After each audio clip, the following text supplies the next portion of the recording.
নমস্কার, আমি অর্চনা। আপনারা কনস্টিপেশনের ভিডিওটাতে মেনশন করেছেন যে ঘুমাতে যাওয়ার আগে কিভাবে আমরা পবনমুক্ত আসন অভ্যাস করব। তখন তো পেট ভরা থাকে, রাত্রিতে ডিনার করেই আপনারা ঘুমান। ভারী খাবার খেয়ে কি এটা করা পসিবল? এটা কি সম্ভব? বা পবনমুক্ত আসন কি ভরা পেটে করা যায়? এই সংক্রান্ত কনফিউশন আপনাদের উৎপন্ন হয়েছে। ইয়েস, আপনারা রাত্রিতে ঘুমাতে যাওয়ার আগে পবন মুক্তাসন করতে পারবেন। পবন মুক্তাসন কিভাবে করবেন সেই কনফিউশনটা দূর করতে আপনাদের জন্য আজকের এই ভিডিওটা। আপনাদের অনেক অনেক কৃতজ্ঞতা জানাই, অনেক অনেক ধন্যবাদ জানাই।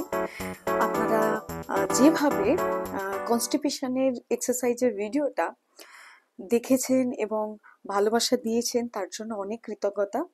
আপনারা অবশ্যই করে সমস্ত দেখানো ব্যায়ামগুলো অভ্যাস করবেন, আসনগুলো অভ্যাস করবেন, অবশ্যই রেজাল্ট পাবেন। চলুন এবার জেনে নিই যে কিভাবে আমরা পবনমুক্ত আসন রাত্রিতে ঘুমাতে যাওয়ার আগে অভ্যাস করব। আপনি রাত্রিতে সঙ্গে সঙ্গে খাবার খেলেন, গিয়ে সঙ্গে সঙ্গে ঘুমিয়ে পড়বেন না। সেক্ষেত্রেও কিন্তু আপনার গ্যাস, আপনার অ্যাসিডিটির সমস্যা হবে। সেক্ষেত্রে আপনাকে করতে কি হবে, আপনি যদি 10টার সময় ঘুমাতে চান তাহলে রাত্রি 8টার সময় আপনাকে আপনার যে ডিনারটা আছে সেটা করতে হবে। সঙ্গে সঙ্গে কখনোই ঘুমাতে যাবেন না। আপনি যদি 10টার সময় খাবার খান তাহলে আপনাকে রাত্রি 12টার সময় ঘুমাতে হবে। অর্থাৎ ভারী খাবার খাওয়ার অন্তত 1.5 ঘন্টা 2 ঘন্টা পরে আপনি বিছানায় শুতে যাবেন, ঘুমাতে যাবেন। এই বিষয়টা আপনাকে মাথায় রাখতে হবে। এবারে আমরা খাওয়া দাওয়া করে নিলাম, 1-1.5 ঘন্টা পরেই যখন আপনি ঘুমাতে যাচ্ছেন বিছানাতে শুয়ে পবন মুক্তাসন করবেন। আমি ভিডিওতে দেখেছিলাম পবন মুক্তাসন বিভিন্ন ভেরিয়েশনে, তো কোন ভেরিয়েশনটা আপনারা করবেন দেখুন। ঘুমাতে যাবেন, আমাদের সিম্পলি পা দুটোকে ফোল্ড করে এই পেটের উপরে রাখতে হবে। রেখে হাত দুটোকে এইভাবে প্রেসার দিয়ে 4 থেকে 5 মিনিট এইভাবে থাকতে হবে। মানে এটা 5 মিনিট আপনি এখানে থাকবেন, 4 মিনিট থাকবেন, এইভাবে আপনি স্টে করবেন। ব্রিদিং নর্মাল থাকবে, শ্বাস প্রশ্বাস স্বাভাবিক থাকবে। অনলি ফোকাস করবেন ব্রিদিং এ। চোখ বন্ধ করে কিভাবে বায়ু ভিতরে প্রবেশ করছে, কিভাবে বায়ু আপনি বাইরে বের করে দিচ্ছেন, এই বিষয়ের উপরে মনোসংযোগ করবেন। এইভাবে যদি আমরা অভ্যাস করি তাহলে আমাদের সারা রাত্রিতে যে বায়ু সেটা কন্ট্রোল হয়ে যাবে আর আমাদের কোনো প্রকারের অসুবিধা হবে না। এবার চলে আসি, আরো ভেরিয়েশন দেখিয়েছিলাম। এইভাবে আমরা একটা পাকে রেখে আর এইভাবে টাচ করে রাত্রিতে এই পবন মুক্তাসনের যে ভেরিয়েশন এটা করতে যাবেন না। যখন এইভাবে রেখে আপনি এই হেডকে এই হাঁটুর সঙ্গে এই টাচ করাবেন, এইভাবে অভ্যাস করবেন না। এইভাবে যদি অভ্যাস করেন তাহলে আপনার গ্যাস অ্যাসিডিটির সমস্যা হবে।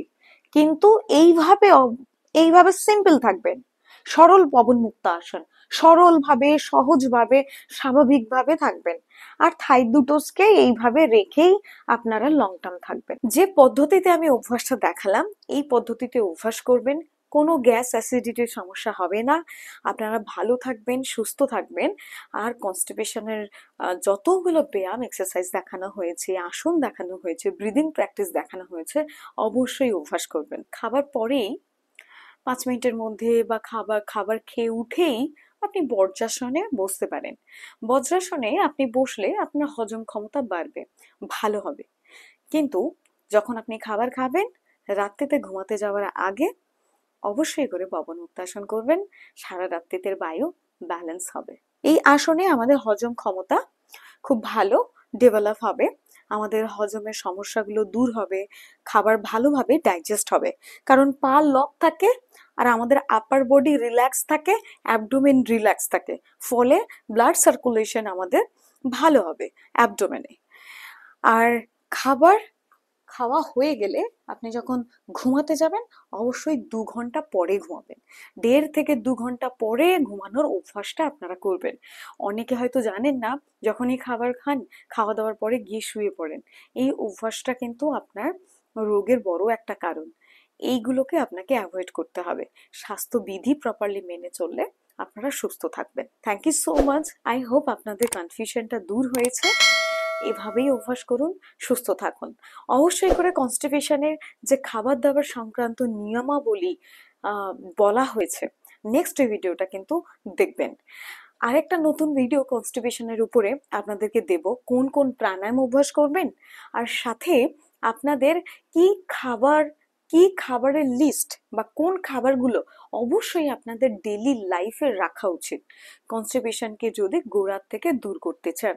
কারণ আজকে বর্তমানে সমস্ত যে রোগগুলো আমরা দেখতে পাচ্ছি, সাইকোসোম্যাটিক ডিজিজগুলো সবাই যে সাফার করছে, তার মেন কারণ কিন্তু constipation. Thank you so much.